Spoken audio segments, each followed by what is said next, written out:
Assalamualaikum warahmatullahi wabarakatuh, Pongpong.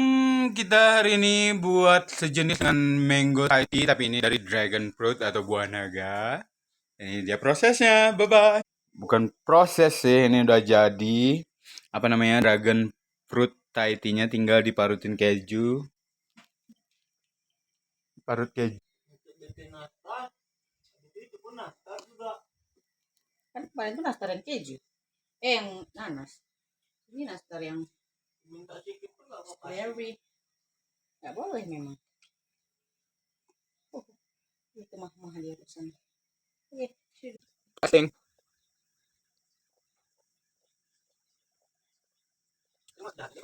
Mantap. Mentuliti. Oh my god. It is so delicious. Hmm. Ini Bang,